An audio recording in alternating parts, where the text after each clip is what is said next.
Here's a verse that I grew up hearing a lot in church world. Proverbs 22:6. It actually says this: train up a child in the way he should go, and when he's old, he won't depart from it.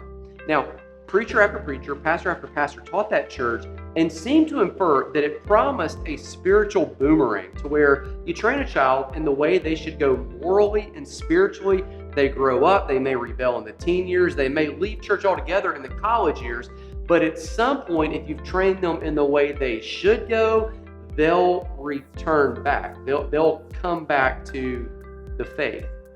The only problem with that verse is the words that are used there in the Hebrew language don't say that at all. Now, I really think we should train children in the way they should go morally. We should raise them in the way that we believe they should go spiritually as well. We shouldn't leave them to their own devices to figure out the deeper questions of life. However, what this verse is saying is train up a child in their unique form according to the blueprint that's on their life.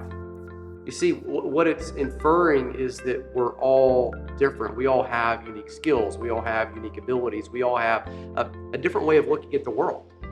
We are, to use the language that my dad used to use when I was growing up, he says, you are a unique, unrepeatable miracle of God. So what this verse again is saying is train up the child in their unique design, in their unique blueprint from young. When you can see it, it's been shocking to me how I have 10 kids and they've grown up largely with the same parents, in the same environment, with the same economic opportunities, with the same educational opportunities, with the same rules and same agendas and all of that. Yet every single one, there's some commonalities, of course, and these two tend to be more alike, and these two tend to be more alike, and this one and that one. But these kids are all completely different.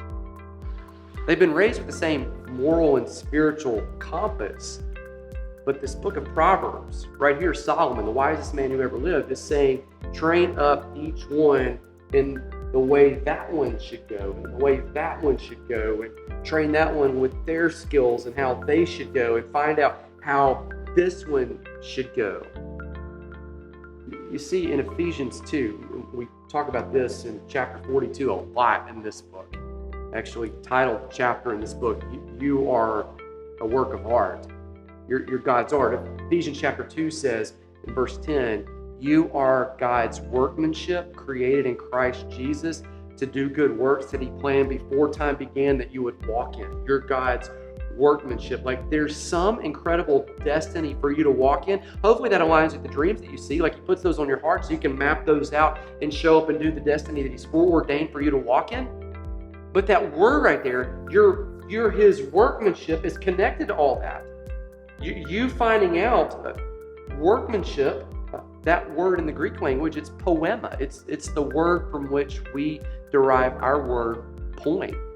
Like, it's not just facts and figures and data and rules and rituals. It's poem. It's literary. It's art.